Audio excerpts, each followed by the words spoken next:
cómo hacer para em, cuáles son las enfermedades que pueden predisponer a que esto ocurra.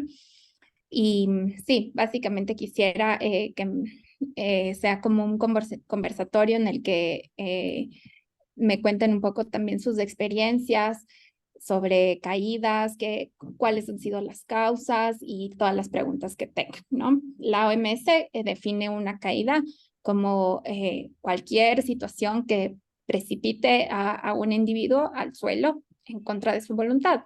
Es algo muy general decir caídas.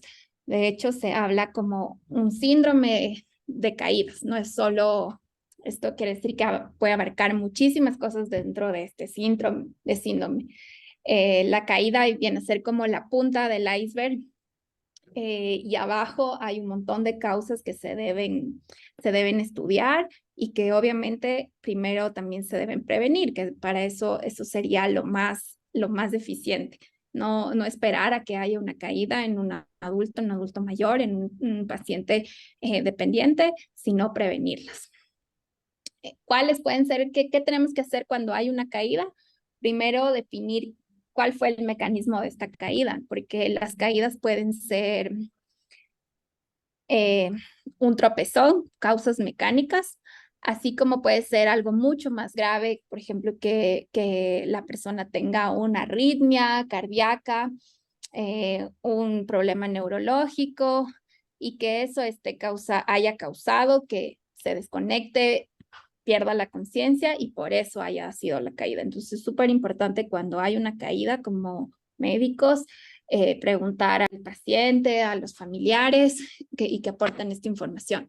¿Hubo pérdida de la conciencia o no? ¿O fue una caída en la que todo el tiempo la persona estaba conectado, despierto, consciente y fue más bien de causa mecánica? A veces también después hay que diferenciar si es que sí hubo pérdida de la conciencia, ¿cuándo fue? Si fue antes y eso produjo la caída. Por ejemplo, la persona se estaba levantando de la cama y se sintió como que se iba a desmayar, y efectivamente después pierde el conocimiento y ahí se produce la caída al suelo.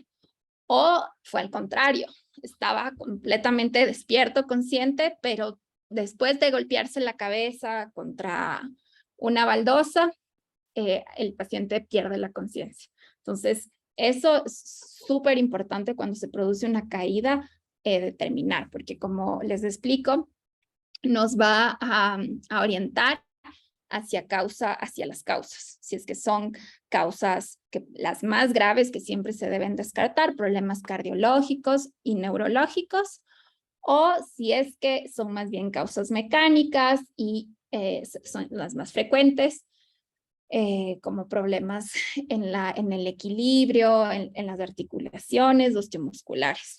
No sé si aquí alguien ha tenido la experiencia de vivir alguna caída con algún familiar que nos pueda contar un poco, o nadie ha vivido esto.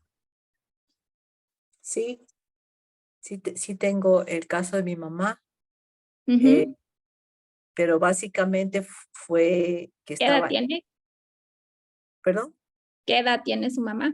90. ¿Ya? ¿Y cómo fue la caída? Ella estaba en una residencia y Uh-huh. estaban aplaudiendo y ella trató de levantarse de la silleta para creo abrazarle a una persona que estaba pasando ahí, y cuando se levantó perdió el balance y se cayó, se dio contra un vidrio y realmente se golpeó feamente la cara, estuvo súper hinchada, em, pero Nunca perdió el conocimiento, la conciencia. no perdió la conciencia, pero después nos dimos cuenta que estaba con una infección urinaria bien fuerte, por si hizo exámenes. De pronto ella se levantó de la angustia, del malestar, porque después de que se cayó y quedó mal, seguía alterada, o sea, no podía explicar bien qué le estaba pasando porque tiene Alzheimer, pero nos dimos cuenta que estaba con infección urinaria. Entonces, eso yo creo que le hizo inquietarse De mucho. altero. Uh-huh. Ujú. Sí, entonces, por ejemplo, en este caso, básicamente es básico saber si tuvo pérdida o no del conocimiento, y en personas que tienen algún grado de deterioro cognitivo, de demencias, que no, ellos no nos pueden aportar esos datos, generalmente no nos logran decir si es que se acuerdan de todo, qué pasó, si algún momento perdieron la conciencia. Es súper importante cuando una caída es vista por alguien, ya sea un cuidador, o sea, de cualquier tipo, que nos traiga esa información. Por ejemplo, si es una paciente que estuvo institucionalizada, que está en un centro de cuidado y la familia luego le lleva al hospital, al médico, pero no fue la familia la que vio la caída, siempre tenemos que recoger esa información con las personas que vieron la caída. Y aquí nos cabe, o sea, justo el ejemplo de que la tasa, la cantidad de caídas siempre va a ser muchos mayores en los lugares de cuidado, en las instituciones médicas, digamos, en los que ya los pacientes viven ahí. Ahí es donde más riesgo hay de caídas porque generalmente ya son personas, pacientes que tienen algunas dificultades médicas, entonces eso hace que aumente. Y obviamente a lo largo de los años, así sea alguien completamente saludable y sano, el riesgo va aumentando por el mismo proceso de envejecimiento, ¿no? Como los cambios que existen a nivel sobre todo de la parte osteomuscular. Entonces, mientras más edad tenemos, más riesgo de caídas, si tenemos más enfermedades, más riesgo de caídas, y si estamos institucionalizados, mayor riesgo de caídas. Las mujeres también se caen más en todos los estudios más que los hombres. Entonces, como esos son los factores de riesgo. De ahí hay muchas otras cosas que pueden precipitar las caídas. Por ejemplo, muchos medicamentos, tener lo que se llama polifarmacia, o sea, más de 3 medicaciones que tenga que tomar, sobre todo si es que usamos medicaciones como psiquiátricas o antidepresivas, benzodiazepinas, que se suele usar en pacientes también con demencias, como disminuye también el estado de conciencia del paciente, eso también puede predisponer a las caídas. Entonces, siempre hay que evaluar cuando tengan la consulta, siempre hay que evaluar todos estos factores y determinar qué tan probable es que vaya a suceder una caída, porque lo que quisiéramos es evitarla. Cuando ya sucede, por ejemplo, en su caso, en el caso de Samira, de su madre, no hubo pérdida de la conciencia, entonces podemos estar un poco tranquilos en que no tendremos que hacer demasiados exámenes como electrocardiogramas, Holter, ecocardiogramas, tomografías cerebrales, o sea, electroencefalogramas, un montón de estudios como mucho más profundos, cuando sí se deben hacer cuando hay pérdida de conciencia. Y nos tenemos que ir más a tratar de entender la caída. Si fue un tropezón, un resbalón, seguramente necesitamos fortalecer la parte osteomuscular. Entonces, nosotros para no caernos, ¿qué necesitamos? Necesitamos músculos y articulaciones fuertes, saludables, que nos brinden como el tono postural, que nuestro centro de gravedad esté justamente en la mitad del cuerpo y no como hacia adelante por problemas de artrosis, desgastes musculares, que hace que se adelante el centro de gravedad y que la persona tenga esa tendencia a caer. Tenemos que evaluar eso. Necesitamos también nuestros ojos, porque todo el sentido de la vista es lo que nos permite conectar el entorno con nuestro cuerpo. Entonces, si es que hay alteraciones de la vista, va a haber mayor riesgo de caída. Entonces, eso también se debe evaluar cómo está en una persona. Necesitamos ver que no esté bajándole mucho la presión, como al pasar de estar acostado a sentado, sentado a parado.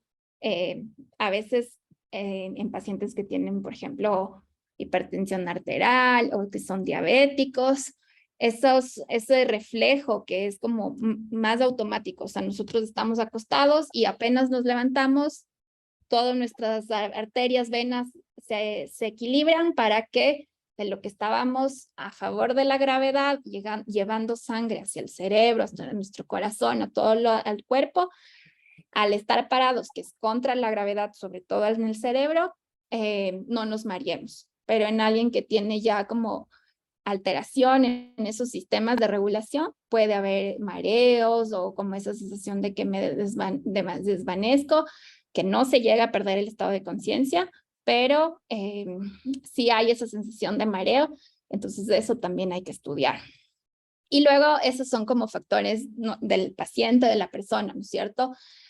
Cómo está su cuerpo, sus articulaciones, sus músculos, su vista, cómo está vestido, digamos, si tiene ropa como vestidos largos que le están estorbando, que pueden causar que se tropiece, o zapatos como pantuflas, que se sale el pie, resbala, o crocs, que no están agarrando el pie, todo eso va a predisponer a una caída, son factores propios de la persona. Algunos se pueden modificar, otros no. Si es que ya la persona tiene problemas para ver y que a pesar de que use lentes o eso no se corrige por completo, no podemos cambiarlo, eliminar por completo ese factor de riesgo, pero sí, por ejemplo, corregir el calzado o la ropa. Y también está, por otro lado, el entorno. Entonces, eso siempre es súper importante, cómo están los muebles en la casa, los soportes que puedan haber en las escaleras, las alfombras que estén fijas, todos esos factores que pueden predisponer a una caída, que son aparte del paciente, pero que son ajenos los que están en el entorno. Siempre debemos evaluar eso una vez que ha habido una caída. Súper importante saber que cuando hay una caída, el problema de las caídas es que las personas que se caen se recuperan lentamente y durante esa recuperación van perdiendo aún más funcionalidad. Entonces nosotros queremos vivir más años, pero idealmente vivir estos años con buena calidad de vida, con funcional, independientes, lo más que se pueda, para que sean verdaderos años ganados. Entonces, cuando se produce una caída, se atrasa todo eso, como en los niños, en los bebés, ¿no? Como el niño ya estaba empezando a caminar y se cae y se atrasa todo ese desarrollo, ya no quiere caminar, tiene miedo. En los adultos mayores pasa lo mismo, tienen miedo de volverse a caer, entonces generalmente pasan más encamados, aún más si es que estuvieron hospitalizados porque hubo una fractura o cualquier complicación. Entonces se hospitalizan estadías largas, eso hace que cada vez pierda más músculo y cada vez sea menos fuerte. Entonces se vuelve un círculo vicioso. Entonces por eso las caídas se considera como uno de los grandes problemas en los adultos mayores, así como donde hay que prestarle muchísima atención, porque cada vez se vuelve este círculo vicioso, cada vez hay más probabilidades de que se vuelvan a caer y pueden ser finalmente muy graves, porque puede haber una fractura, las más graves de cadera, que requiera cirugías, son cirugías complicadas, con riesgos altos, las recuperaciones costosas, la recuperación es lenta y pueden haber muchas complicaciones, infecciones, sangrados, una serie de cosas que se van encadenando y que se pudo haber prevenido si es que evaluamos todos estos factores, tanto del paciente como del entorno. Muy importante lo que también nos decía, que se cayó y que como no podía reaccionar rápido, ¿no es cierto? Entonces se ha visto que las personas que se caen y que mientras más tiempo se demoran en lograr incorporarse, mayor riesgo, mayores complicaciones, porque incluso pueden pasar si se cayeron y están solitos y no pueden levantarse y pasan horas en el suelo, incluso pueden sufrir de hipotermias severas que incluso podrían ser mortales. está más asociado a infecciones, a sangrados o a heridas graves. Si es que durante esa caída hubo una fractura y no hay cómo levantar y no hay quien le ayude y sigue, por ejemplo, sangrando porque se fracturó la cadera, entonces obviamente va a ser mucho más complicado. Entonces, eso también es importante evaluar cuando estamos frente a alguien que se ha caído. ¿Cuánto tiempo estuvo en el suelo? ¿Y cómo se pudo reincorporar? No sé si hasta ahí tienen alguna comentario, duda. Doctora Andrea, muchísimas gracias. Qué interesante todo lo que dice, que tenemos que estar pendientes de la salud del adulto, que tenemos que estar súper pendientes de los sentidos, la visión, el olfato, el oído, todos esos sentidos de cómo están y qué es lo que necesitan. Y tenemos que estar pendientes del entorno. Y lo que habla ahora es que la caída, si es de golpe y se levanta pronto, es mejor tal vez de que uno pues se queda solo en la casa y se queda algunas horas sin levantarse. Sí me gustaría que cualquiera que quiera participar y hacer una pregunta concreta a la doctora para que sea animado este conversatorio. ¿Quién se lanza?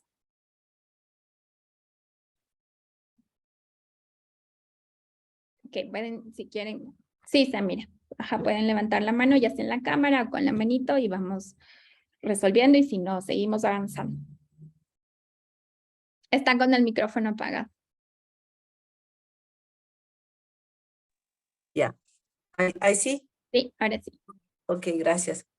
Yo creo que esta información es súper importante y no solo para el adulto de tercera edad, sino para todas las personas que ya tenemos cierta edad, yo creo que sobre los 55 años, así, porque las caídas pueden hacerse así de graves, aunque uno sea más joven. Lo que decía de los zapatos, de los muebles, le puede pasar a uno a cualquier edad.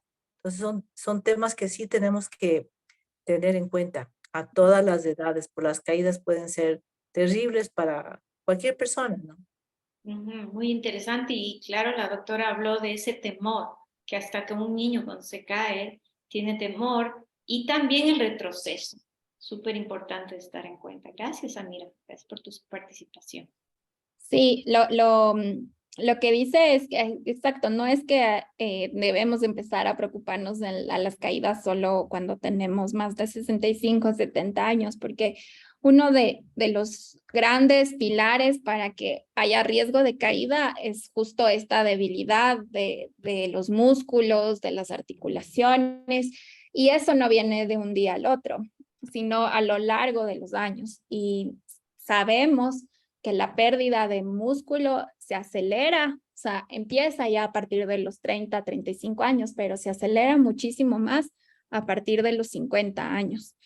Entonces, cada vez vamos perdiendo más músculo y por eso es que llegamos a los 70, 75 años como muy frágiles, bien débiles y si tenemos unos músculos fuertes alrededor de nuestra rodilla, también van a hacer que nuestra articulación funcione mejor, trabaje mejor, no se desgaste con las subidas, bajadas de gradas, ¿sí? Y se mantenga sana.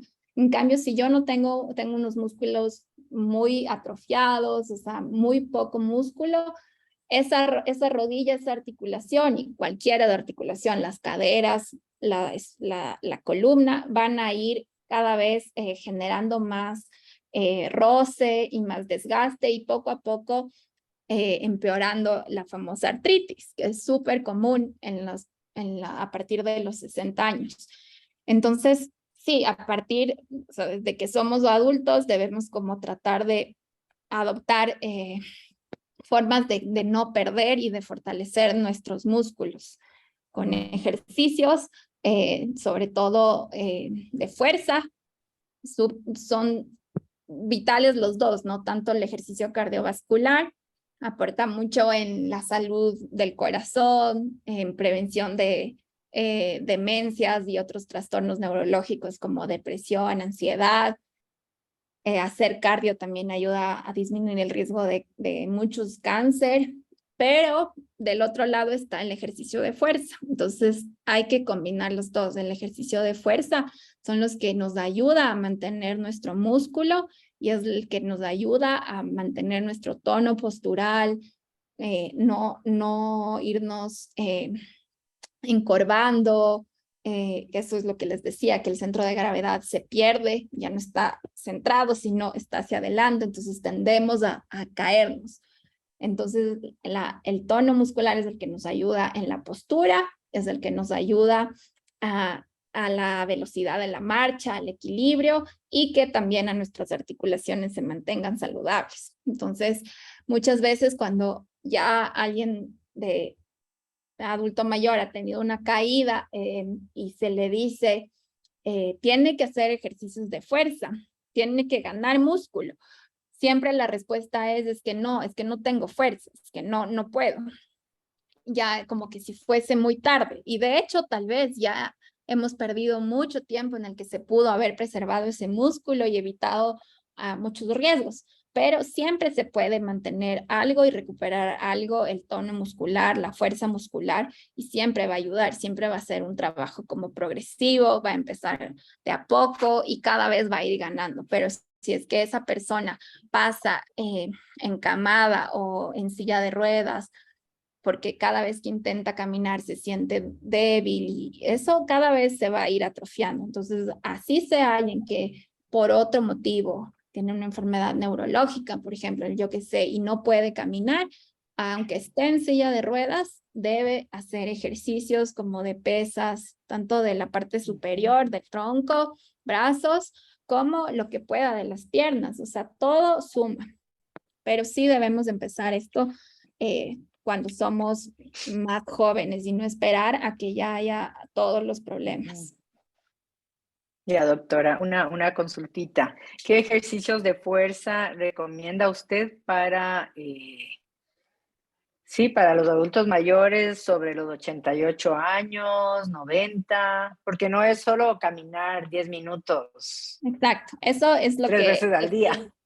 Eso es como la parte cardiovascular. Entonces, las organizaciones mundiales, la OMS y todas las academias científicas de deporte y cardiológicas, el requerimiento mínimo en los que se ven los mayores efectos, digamos, protectores del ejercicio, sí es con ejercicio cardio, o sea, caminar, por ejemplo, al menos 150 minutos por semana. Eso quiere decir 2 horas y media por semana en total. Entonces, sí pueden ser 5 días de media hora y esa media hora podemos ir progresiva. Pero además de eso, la recomendación es al menos 2 veces a la semana ejercicio de fuerza, idealmente de 50 a 60 minutos, pero obviamente vamos a empezar con sesiones más cortitas, pero no es caminar, es hacer fuerza. Ahorita voy a compartir una presentación en la que justo, por ejemplo, está eso. Luego les muestro lo otro. ¿Dónde está? Bueno, aquí, por ejemplo, está el equilibrio. Doctora, por favor. Ya, excelente. Ahí sí ven. Entonces, en el equilibrio, que forma parte de prevenir las caídas, muy importante, podrían ser estos ejercicios en los que la persona se sostenga con algo y únicamente levante los talones y luego las puntas del pie. Eso además se considera como para fortalecer los músculos de las pantorrillas, que obviamente van a ayudar al equilibrio. El sentarse y levantarse de la silla, tratando de cada vez usar menos como apoyo, inclusive con los ojos cerrados, como para que, porque nosotros tenemos esa capacidad de saber dónde está nuestro cuerpo con los ojos cerrados, se llama propiocepción, pero con el tiempo se puede ir perdiendo. Entonces, estos ejercicios hacen que se mantenga esa capacidad de ubicar nuestro cuerpo en el entorno sin la vista. Siempre la vista va a ayudar, pero tenemos esta capacidad. Entonces, mantener los ojos cerrados, hacer estos ejercicios sería importante. Y para la fuerza, tenía aquí, espérenme un ratito. Depende cómo está el estado basal del paciente, ¿no? Por ejemplo, podemos empezar con algo tan simple como esto. Mover el cuello, levantar los hombros, 5 o 10 veces por lado. Nos ayuda a fortalecer los músculos alrededor del cuello, los hombros y los músculos que están en la espalda. En la parte, la región lumbar, porque siempre, o sea, todas las personas nos quejamos de dolores de espalda y siempre es como piensan que se puede ser cosas graves. O sea, a mí siempre los pacientes en el hospital me dicen, no, es que me duele la espalda, deben ser los riñones o algo así. Y es como, es la postura. Entonces, fortalecer los músculos de la espalda es súper importante para nuestra postura. Por ejemplo, para la región lumbar, hacer estos ejercicios de arquear y poner de nuevo, rectificar la columna varias veces, igual de a poquito va a ir fortaleciendo. Entonces pueden empezar con cosas súper básicas, de levantar y hacer como la M en nuestro cuerpo, la Y, la M, igual, fortalece los brazos.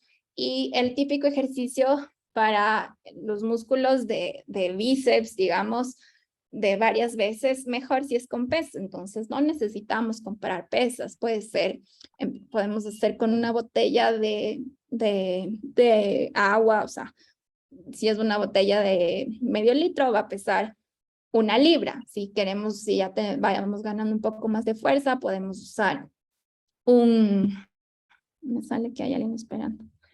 Podemos usar una botella más grande de 1 litro, que tendría 1 kilo.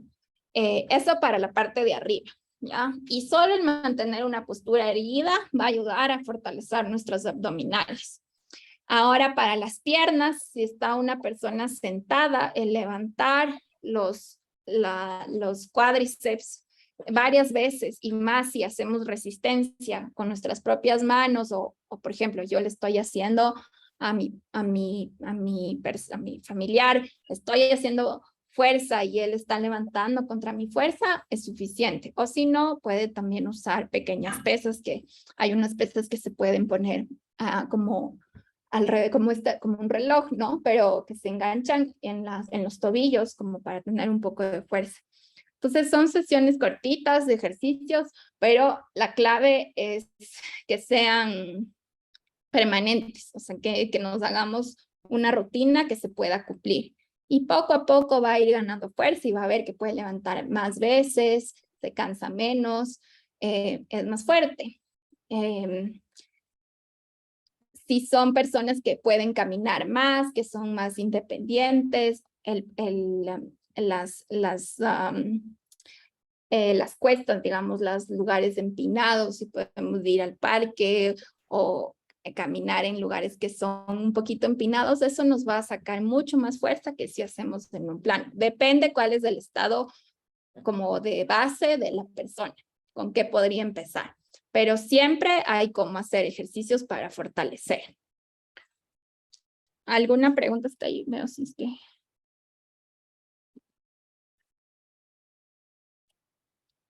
Ok, entonces, bueno, mientras les muestro estos también les quería compartir.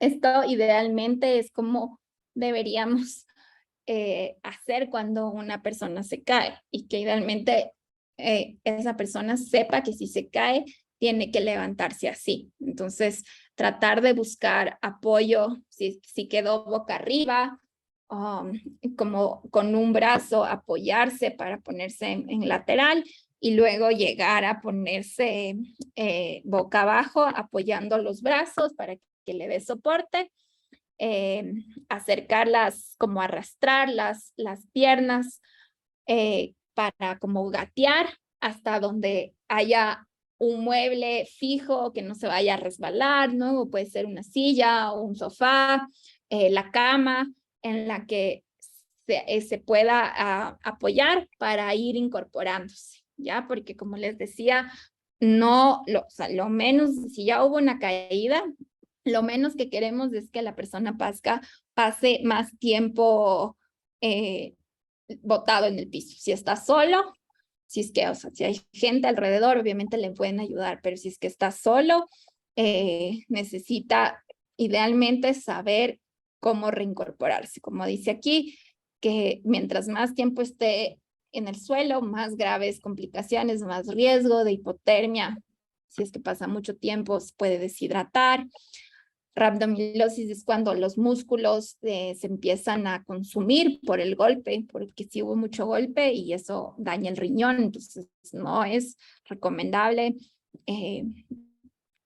Puede haber infecciones, porque si yo qué sé, el paciente estaba con pañal y pasó mucho tiempo ahí, no se pudo cambiar, no pudo ir al baño, se pueden aparecer. Y obviamente las úlceras, ¿no? Si ya tenemos a alguien que es muy frágil, que ya tiene ulcerada la piel y se queda botada en el piso contra una superficie dura, se va a empeorar esa úlcera. Entonces es importante tratar de explicar, a depender siempre de qué paciente tenemos, siempre hay que individualizar, pero si es posible, enseñar a cómo debería reincorporarse. Andrea, yo tengo una pregunta. Claro. En un adulto mayor, ¿qué tipo de calzado es el más conveniente? Ajá, el calzado que más se recomienda, bueno, que sea cerrado para que no vaya a deslizarse el pie hacia afuera y que sea una suela más bien dura, que no sea blanda. Incluso los zapatos, digamos, de deporte, los deportivos, no son los más recomendables porque la suela es muy blanda y a veces, como al incorporarse, hacer presión en esa suela blanda, como que puede desestabilizar mínimamente, pero ese mínimo hace que se produzca la caída. Entonces, no son los más recomendables los deportivos, pero sí cerrados y con suela más bien dura, que no tengan cordones, que se puedan zafar, que vayan a ocasionar también el tropezón. Y obviamente no se recomiendan los tacos en las mujeres. También Este sería. el problema que hay zapatos deportivos que se resbalan en el agua, ¿no? Que es peligrosísimo. Entonces, ver que la plantilla tal vez tenga una plantilla que sostenga mejor en el piso, ¿verdad? Una planta. Sí, más duro, ajá. La suela, ¿no? Perdón, que no sea muy lisa. Y no solo en Claro, el o sea, agua, Ceci. que tenga algo de agarre, claro, Ujú. labrado. No. Claro, si hay un poco de tierrita, también es peligroso que se resbalen ahí. Así es. Ajá. Y claro, lo más frecuente son las pantuflas, ¿no? Que pueden ser Ujú. muy cómodas, pero son un riesgo muy grande porque nunca son completamente cerradas y si son cerradas, tampoco es que agarran el pie y que impiden que se resbale. Entonces, Ujú. entonces es preferible que usen zapatos normales dentro de casa, no Sí, pantuflas. sí. O que Ya, sea una pantufla de verdad que sea cómodos. cerrada Ujú, y que pueda agarrar el pie. Ujú. Dentro de estas ujú. cuestiones que se pueden modificar en el ambiente, aquí está, por ejemplo, bueno, estábamos hablando de los zapatos, aquí estamos viendo también como en las gradas o barrederas, con este lado, ¿no? En que es más vertical, en el que se puede justo atrapar como la punta del pie y generar el tropezón que le bote al paciente. Versus lo otro que es inclinado, ahí no va a agarrarse, sino va a deslizar y no va a caer. Las alfombras, que son súper frecuentes, entonces, a pesar de que a veces tienen como estas telitas que se ponen por debajo para que no se resbalen, a pesar de eso, son un riesgo. Siempre deberíamos tener la ducha, sobre todo porque el agua obviamente incrementa el riesgo de resbalón, de caída. Entonces, en la ducha, las agarraderas para que se sostengan. las gradas siempre como con pasamanos. Hay veces que las gradas están como en mal estado y son como, no son regulares, sino unas son más altas, otras son más bajas, unas son más como inclinadas, otras sí están más rectas. Todo eso va a predisponer a una caída. Entonces son cosas que tenemos que chequear. Aquí hay más cosas. La iluminación es muy importante. Si tenemos una iluminación deficiente en nuestras casas o en el lugar donde estén los pacientes con riesgo, va a haber más riesgo de caída, justo porque disminuye nuestro sentido de la vista, que es también imprescindible para no caernos. Los cables eléctricos, entonces todo que se forman así como enredaderas y verdaderas trampas en la casa por los cables. Entonces hay que estar pendiente de eso.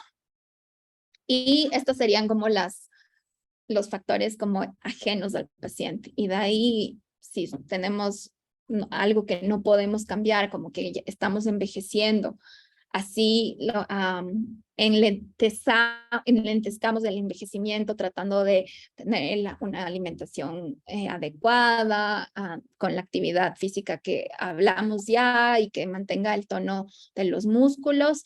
De todas formas va a haber un mayor riesgo. Entonces, ¿qué hay que mantener controlado? Los otros factores, que son, si es que hay una enfermedad, tener esta enfermedad bien tratada y controlada. Por ejemplo, la diabetes. La diabetes es súper común, es una de las enfermedades más comunes en los adultos y es muy frecuente que las personas digan como, es que yo me siento bien, yo no siento ninguna molestia, entonces asumen que su diabetes está bien.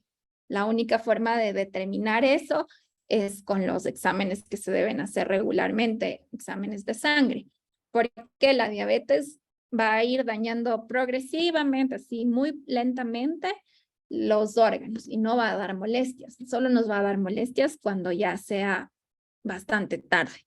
Entonces, cuando ya nos haya causado una retinopatía diabética, es decir, que no estemos viendo bien porque ha dañado nuestros vasos de la retina y por lo tanto nuestra visión disminuya, ahí ya dicen qué está pasando, no estoy viendo, pero ya es bastante tarde, ya recorregir eso no se puede. Lo que podemos hacer es que no avance más, pero ya eliminar ese daño muy poco.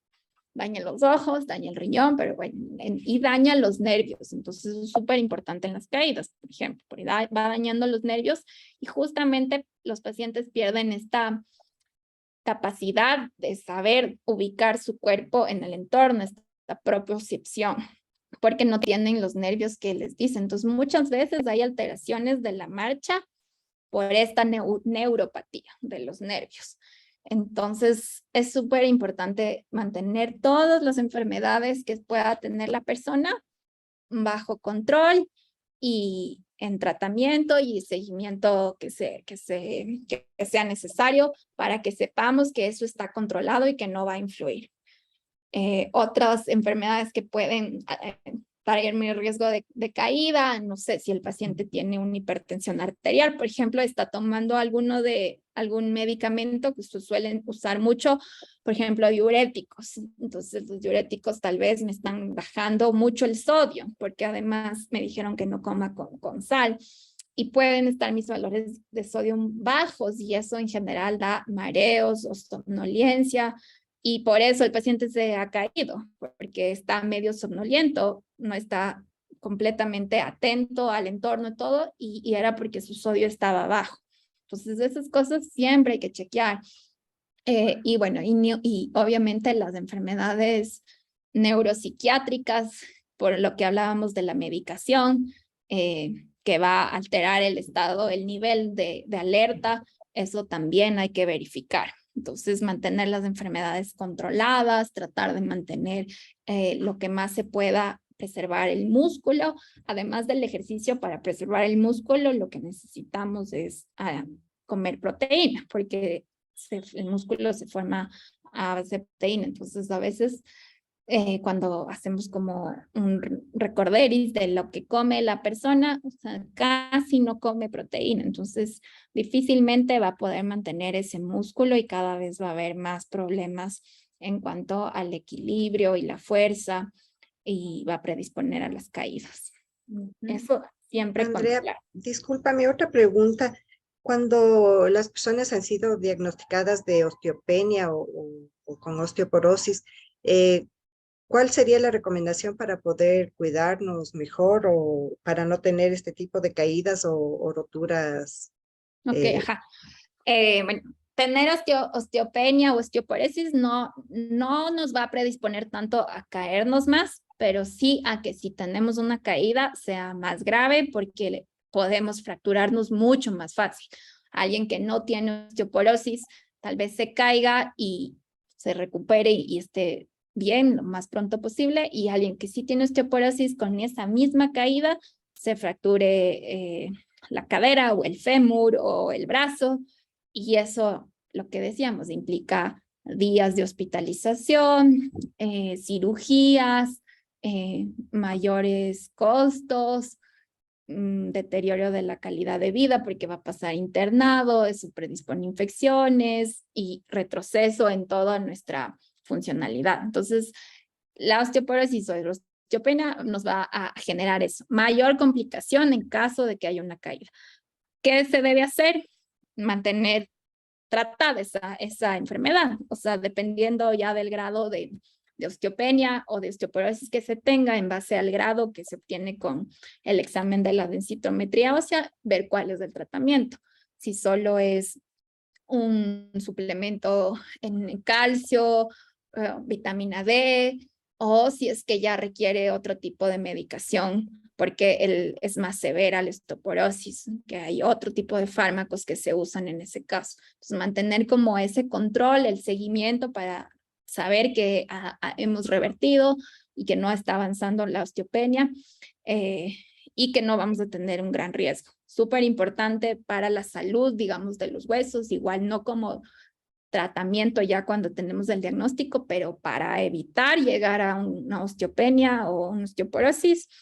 Entonces, desde el consumo adecuado de calcio, sí está mayormente en los lácteos. Los adultos necesitamos 1000 miligramos de calcio al día, que eso significa 1 litro de leche. Entonces, si no comemos 1 litro de leche al día, o yogur, o queso, tenemos que buscar otras fuentes de calcio. Que pues sí, hay calcio en las verduras verdes, en los verdes oscuros, como la espinaca, la selga, el kale, o sea, estas hojas verdes oscuras tienen calcio.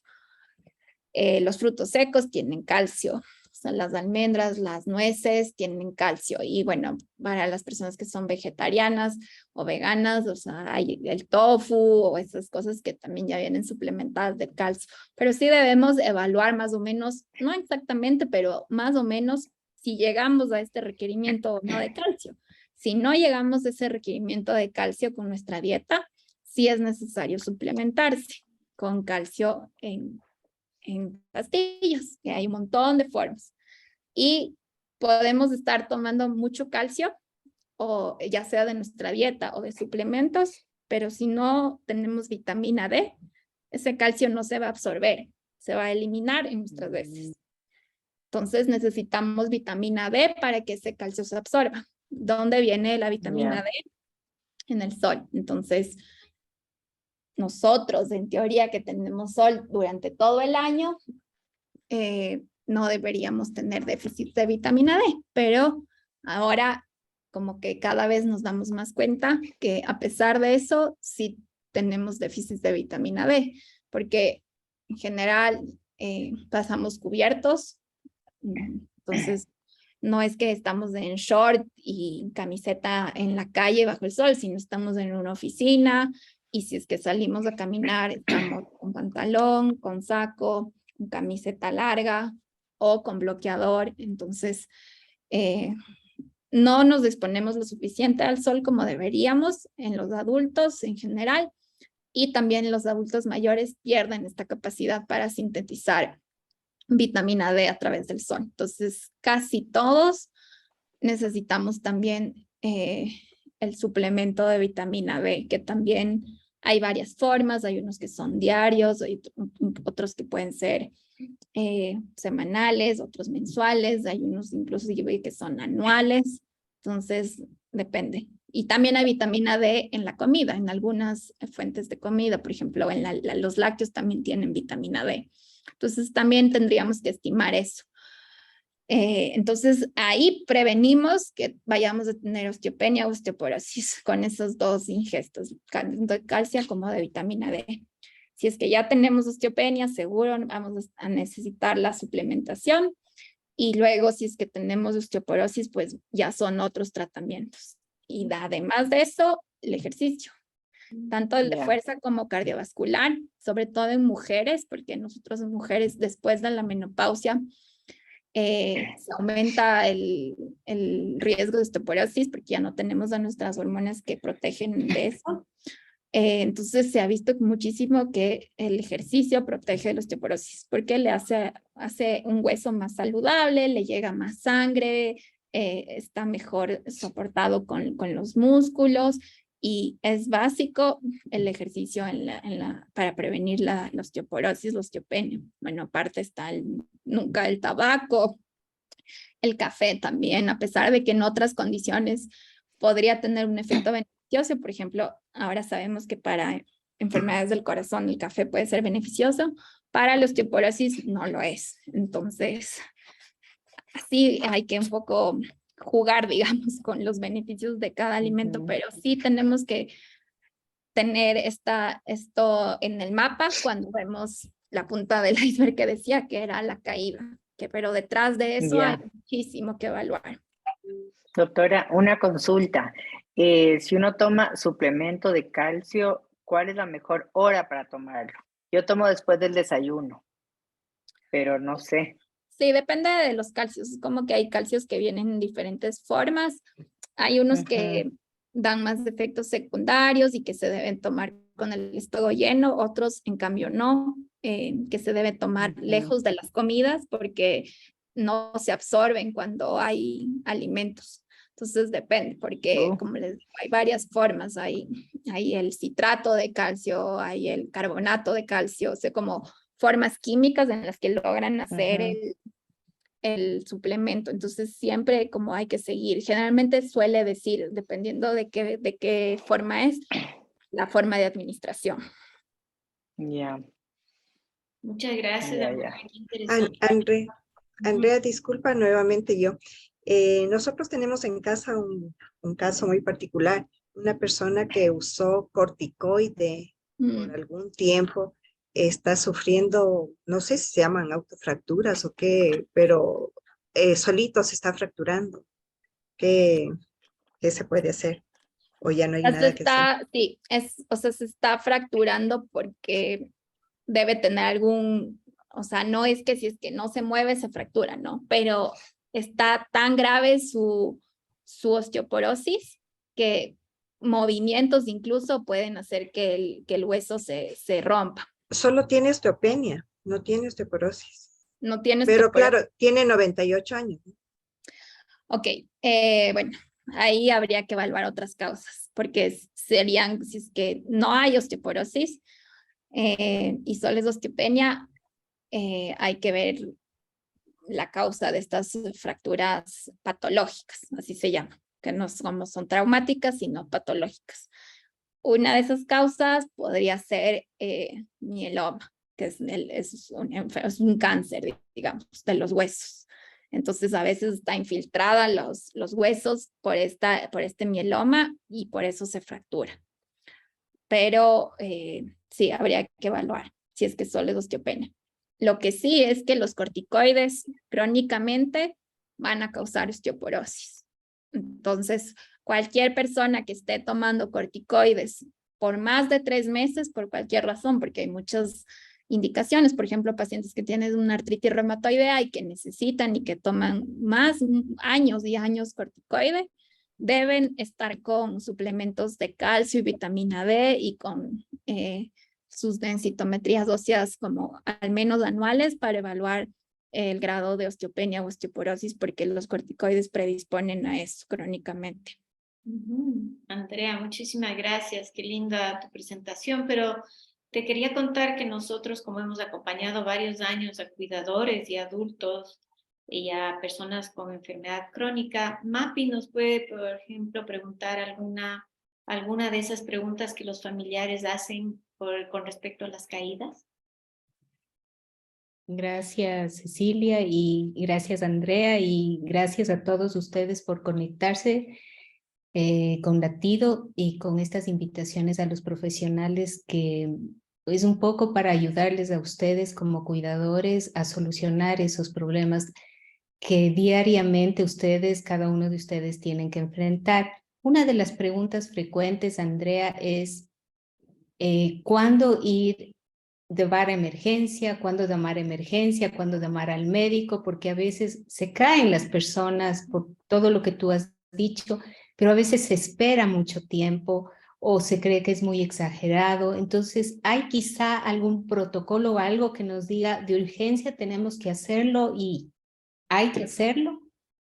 Sí, sí, seguro. Eso es como los famosos signos de alarma que hay en cualquier enfermedad, también en una caída hay estos signos de alarma. Entonces, el primero sería pérdida de la conciencia. Así la persona haya recuperado, o sea, de repente se desmayó, perdió la conciencia y después de nuevo vuelve a estar despierto, pero si perdió la conciencia, pueden ser causas graves, como estos que mencionaba, ser incluso un infarto al corazón y que eso que causó un bloqueo en cardíaco y que le produjo la caída, pues pueden ser causas graves que hay que descartar.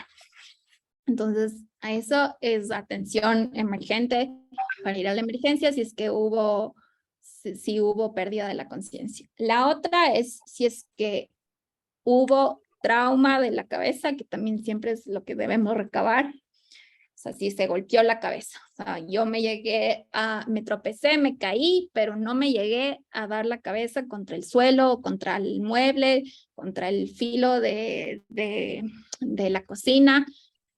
O sí, porque si es que hubo trauma cráneoencefálico, lo mejor es que tenga una revisión, ¿ya? Eventualmente podríamos observar en casa a ver si aparece un deterioro de la conciencia o hay vómitos o mucho dolor de cabeza. Se podría observar las primeras 24 horas después del golpe.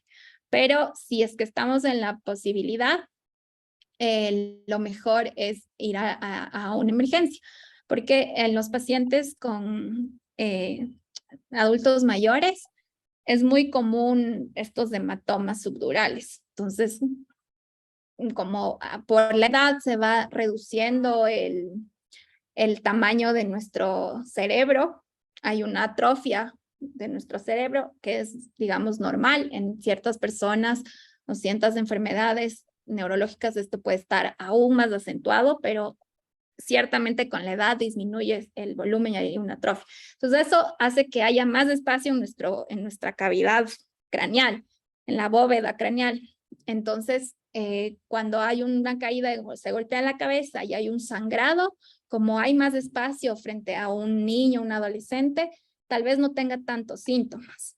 Porque si es que yo me caigo y tengo un hematoma, voy a tener un dolor de cabeza muy fuerte porque justo en mi cabeza no hay tanto espacio y el sangrado hace que todo esté ahí aplastado y me duele mucho la cabeza. Pero en los adultos mayores, como hay más espacio porque hay esta atrofia, a veces no dan muchos síntomas, o sea, síntomas así como muy fuertes. Entonces, si es que hubo un trauma cráneoencefálico, idealmente sí sería bueno hacer una tomografía o al menos una revisión como más exhaustiva. Y lo otro, obviamente, es si es que sospechamos fracturas. Entonces, si es que alguien se cayó y no logra incorporarse o hay mucho dolor, entonces puede haber una fractura.